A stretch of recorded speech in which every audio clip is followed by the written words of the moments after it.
Okay, so you know how I said in the last review that The Incredible Hulk, that movie, it was very underappreciated and criminally underrated? Well, this is one of those movies that people rank low on the MCU overall, and this one actually deserves it. Because it's not a bad movie by any means, I've seen worse things, but this one is just such a cluttered, infamous mess that even I can't call it good, and I'm one of the most forgiving people with these original MCU movies. The first three phases, unless you're Captain Marvel, I'm nice to you. But something about this one, it just got worse on every rewatch. Like, loved it as a kid. It was the first MCU movie I saw in theaters, and I even got some of the Burger King toys. You guys remember those, right? Like, you had a war machine with a handle that made him kick upwards, and you had, like, a green hammer drone that could spin around when you squeeze his legs. And, of course, you also have the fall apart, put together back giant Iron Man thing. So, those of you that remember those, let me know in the comments to try to help me make sure that I'm not as old as I think. So, but yeah, this is one of those movies that people rank low, and unlike Incredible Hulk, it actually deserves it because I loved it when I was a kid. I liked it when I was a teenager, and now watching it as a full-grown adult, um, yeah, it's a mess. I do think it is ranked a little too low in most rankings. People put it down there with like Captain Marvel and Eternals and crap like that, which it's not, but it is not good. And it's definitely, in my opinion, the first outright misfire in the MCU. However, this is still the first phase of the MCU. It's not really fully established yet, so to speak, because, again, as I said in the last review, Incredible Hulk is technically not canon. So, because of that, I am going to be nice to this movie, but I am going to go into more detail than usual. So, instead of this being a spoiler-free review like the last ones, this one, I'm just going to talk about pretty much all of it, because there are so many issues and plot holes and flaws with this movie, even though I do still enjoy it. It's more of a guilty pleasure now as an adult, but I do still enjoy it. I don't hate watching it by any means. So, let's dive in together into the weird anomaly that is Iron Man 2, and what it got right, and the many, many things it got wrong. So, here we go. What's up? What's happening? What's going on? Everybody, welcome back to Mr. Station, registered for anything and everything animation, including Avengers assembling in New York to defend the world, as well as TV and movies. I am your host, Jackson Small. Welcome back to Marvelous May 2. Welcome to my review of Iron Man 2, the first sequel in the MCU, more than likely done because Incredible Hulk was such a disappointment financially. So, because of that, it also kind of shows with this movie that parts of it were rushed. It tries to do way too many things at one time, and it results in a poorly written and plot hole filled mess. So, yeah, this is going to be one of the lowest points in this marathon, but trust me when I say it's not a bad movie. I am going to tear it apart, but it's not a bad movie. Let me make that clear. It falls more into the guilty pleasure category, but at best, the movie is okay. It's decent. It's average. But as a sequel to an incredible movie like the first Iron Man, yeah, it fails. So, let's just dive through it piece by piece and see where it went wrong. And the things here and there it still did well, because this movie still did some things really well. It's just that most of it was a total failure. So, here is my written review. It's long, it's detailed, and I pretty much go over every single plot hole, so prepare yourself. Here we go. It's another one of the MCU movies that people rank low, but unlike Incredible Hulk, I kinda understand why, as much as I can disagree with its overall quality, or people putting it as a bad movie. It's not a bad movie, it's just a bad sequel. And yes, there is a difference. Iron Man 2, the first sequel in the entire MCU, tries to do a lot of things to both set up for the future of this universe and tell another standalone story. The same thing they did with the last one. And it's there where it drops the ball compared to the first in a pretty noticeable, dramatic way. The original Iron Man is so great because it was both a great launchpad for the universe overall and as a standalone movie. Whereas this sequel has solid ideas, all of them which could have been its own really good Iron Man movie. But because they decided to do so many of those ideas all at once, or as critics usually put it, way too many cooks in the kitchen, it has way too many plot lines to really be all that comprehensive. What do I mean by that? Allow me to explain. In this one movie alone, you have Tony dying of palladium poisoning, you have Whiplash trying to get revenge on him for the sins of Tony's father, you have S.H.I.E.L.D. being more involved this time and getting a little bit of development into how they work, you introduce an iconic character like Scarlett Johansson's Black Widow, you have Tony being absolutely reckless and jeopardizing his friendship with Rhodey, leading to the creation of War Machine. You have the rising tensions with the military. You have Tony and Pepper's relationship hitting the rocks as he promotes her to CEO. And you have Iron Man still battling against more knockoffs of his armor. All that in one movie. That's not even 2.5 hours long. Like, come on, man. Like, that is just way too much for one movie. Not to mention, you got the references on top of that, most notably the Silver Centurion, which is all over the marketing, and Tony's reactor changing from a circle into a triangle. They give a good reason as to why, because of the palladium poisoning, but at the same time, that's yet another thing that you have to develop on top of all these other plot lines. So, it ends up with all these different moments and storylines battling for screen time against each other. Some being well developed, some being super underdeveloped, and some being right in the middle. And this is why you have to narrow down ideas when you're making a movie. Because, as the old saying goes, show, don't tell. Which is something a lot of people struggle with for some reason. So needless to say, the story and writing in this movie is a pretty big mess this time around, with so many plot holes that it is outright baffling. And it only looks worse by how much it affects the pacing. This is one of the most poorly paced movies in the entire MCU, even with the bad ones. Why? Because it shifts from either being too slow and way too exposition heavy, or beyond rushed and not giving a scene enough time to fully develop. And it doesn't find that solid in-between until like the final 30 minutes. And even then, it still pushes it. Then you have another letdown of a villain in Whiplash, who, as much as Mickey Rourke does try, he really does try, he is a good actor, is outright terrible as a final boss. Like, Obadiah Stane, I could forgive because of Jeff Bridges' performance and because he was the one and only villain in the movie. Ten Rings was more like a story device. But with this one, you have Whiplash, and you have him battling against screen time with the other actual big bad in the movie, Sam Rockwell's Justin Hammer. We'll talk more about him later. I actually really like him. But as a final boss, Mickey Rourke's Whiplash is terrible and nowhere close to how he is in the comics. Like, not even close. However, while these are all very, very huge issues, I do still like this movie. I do still like it. Like I said, I don't hate watching it, and I don't hate rewatching it whenever a new MCU movie comes out. Not to mention, compared to some of the really low points that the MCU's gotten into with phases 4 and 5, this is Mozart compared to that. Why is it still good? Well, because the acting is still good.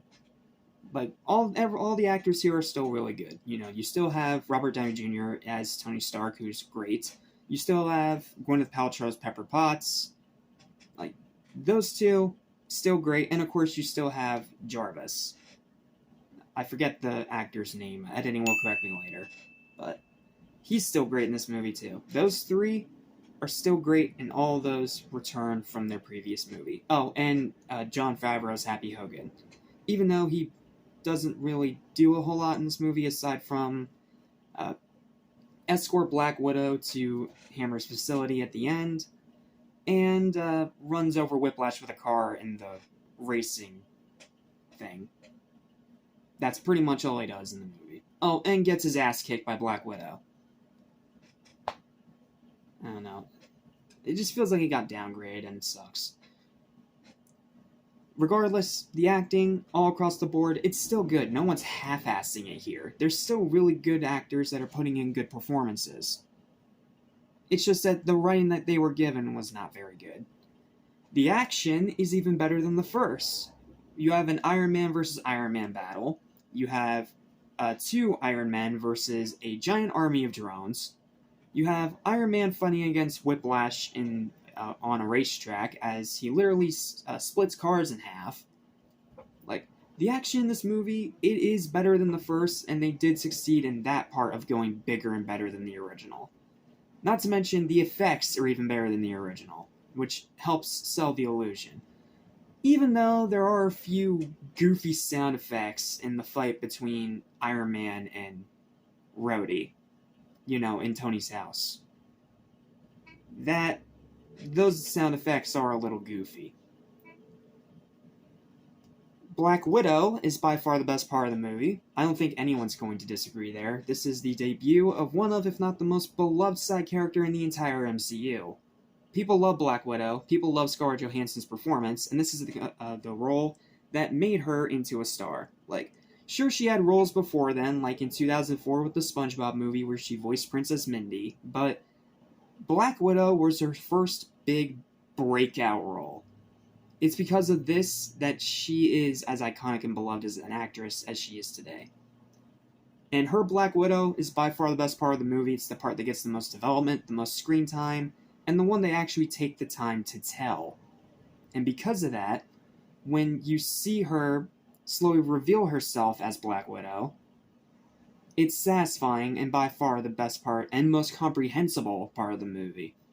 So, yeah, Black Widow, by far the best part. I don't think anyone's going to argue that. The humor is still there. This movie can still be really funny. Whether it's Tony acting like a drunk jackass in his armor, or some of the goofy things they did in the fight with him and Rhodey. Even Justin Hammer gets a few good quips and one-liners. Like, this movie can still be funny. And at times, it is funny. Not as funny as the first, no, but it still has some pretty funny lines, and again, this was before the quirky, snappy dialogue of the MCU became tired and stale. This is when it was still fresh and it was still genuinely effective. So, humor in this movie, still very good. Sam Rockwell, who most of you know nowadays as Mr. Wolf from The Bad Guys, actually made Justin Hammer a lot more memorable than Obadiah Stane. Yeah, this is a hill that I'm willing to die on. I think that Justin Hammer is better than Obadiah Stane in the original. He's a lot more menacing, he has a clear goal, Sam Rockwell does an amazing job playing an asshole in a suit, and again, he gets some really good lines in the movie that do result in laughs. Not to mention, he's a cunning villain, he is a planning villain, and even though he does make more than a few stupid decisions that lead to his downfall, it feels natural with his character as his ego ends up taking over his intellect. So, yeah, I really liked Sam Rockwell as Justin Hammer, and I really, really wish he wasn't a one-off. I feel like we could easily bring this guy back for another storyline somewhere in the MCU. The runtime is still more than reasonable at just barely over 2 hours. It's 2 hours and 4 minutes. And considering today is pushing 3 to 4 hours, that's a godsend. Rewatchability is decent. It's not as high as it is in the first, but it ends up being around the same as the first because, well, whenever a new MCU movie comes out, I rewatch all of it to get caught up. Not to mention to relive all the incredible memories and moments that this universe has created, because it has made some incredible things, even if recently it's been jumping off a cliff. The effects are still great, I already went over that. The directing is still good, this is still Jon Favreau's directing, and he's still very good at directing movies like this. And Don Cheadle is really good in his first film as the replacement for Rhodey. Because, the whole Terrence Howard thing I talked about in the last Iron Man review. And from here on out, Don Cheadle, because he actually has on-screen chemistry and wasn't a dick to RDJ on set, he actually gets to continue to be Rhodey from here on out, which allows me to actually get invested in his character more. Not to mention, when he is War Machine, badass. Not to mention the way that they actually found a way to replicate the War Machine design without it looking goofy. That deserves props. Like, they did a great job transitioning that design into something more realistic and streamlined. That way it doesn't look too out of place. Like, it has all that armor, you have guns on the gauntlets, you have a giant Gatling gun off his shoulder, but he still looks in uniform with Iron Man. He still has that basic faceplate design, just, gray instead of gold. And, of course, red eyes instead of white, which I think makes him look cooler. And he's all those gunmetal gray colors all throughout the suit, and it looks great. And not to mention the red arc reactor. Like, seriously, props to the design team. They did a great job implementing War Machine into the MCU. His design's pretty much perfect. It's as perfect as you're gonna get in this particular universe. So, overall, maybe it's because of my childhood nostalgia, because this was the first MCU movie I saw in a theater. One of my first theater experiences ever. And I did have a lot of the Burger King toys as a kid, which I already talked about at the beginning of this review. But I still enjoy this one, even with its obvious huge battle damage. Sure, it's probably more of a guilty pleasure because I enjoy these characters in the battles so much, but as much as I do like it, this is nothing more than just decent. Like, it's fine, some people really don't like it, and I can understand why, but some have come to appreciate a little more. It more depends on your perspective. Some are going to really like it, some are really going to hate it, and some are going to fall in the middle. Me, I loved it as a kid, liked it as a teenager, I still kind of like it now as an adult, but mainly because that's nostalgia running through my brain. So, yeah, I will never hate this movie, and it is far from the low point in the entire MCU. It's the first low point in the MCU, but it's far from its worst. So, because of that, let's get to the final verdict. My final verdict for Iron Man 2 is a confused, cluttered, convoluted, chaotic, but still enjoyable and watchable 5.5 out of 10. It is okay. It is average. It's almost decent. It does some good things, but it just has way too many problems to be considered good. Like, again, if you just whittled all of those plot lines down to maybe 5 instead of 11, the movie would work a lot better. But as it is, it's still a pretty big mess. And I can see why, critically, a lot of people did not like it. Like with The Incredible Hulk, that just felt like bias for that franchise's past mistakes. But with Iron Man 2, it was too many cooks in the kitchen, too many plot lines going on at one time, and too many ideas that just could not be left on the cutting room floor. It's the first low point in the MCU, but it's not a bad movie in the MCU. Just want to make that clear. I may have ripped it apart, I may have crapped on it a good bit in this review, but let me make it clear. Not a bad movie. Just a bad sequel. And yes, there's a difference. If you've seen my Superman 2 review, you already know that. But those of you that don't, there is a difference between a bad sequel and a bad movie. Sometimes it's both, sometimes it's one or the other. It happens. Oh, and the Stan Lee cameo, is blink and you miss it. Bummer. But I'm sure they'll get better. In fact, I know they're going to get better because he has a way better cameo in the next one. So, I'll see you guys next time when we continue our look through of the Marvel Cinematic Universe, where we take it off of Earth and go up into space. Yeah, we're going to get really mythical next time. So, join me next time for a movie that has been all over the map with me ever since I first watched it as a kid. And honestly, it's still one that I don't really have a full opinion on yet. I gotta go rewatch it again first. So, I'll see you guys next time for the all over the place, but solid Kenneth Branagh's Thor. And like I said, it at least has a better Stan Lee cameo. We can at least look forward to that. So, I'm going to go rewatch this now. Thank you guys so much for watching. Please don't forget to like, share, and subscribe for more videos like this one every single day. And until next time, say it with me, Excelsior! Excited for what comes up ahead. Hey, Shenron.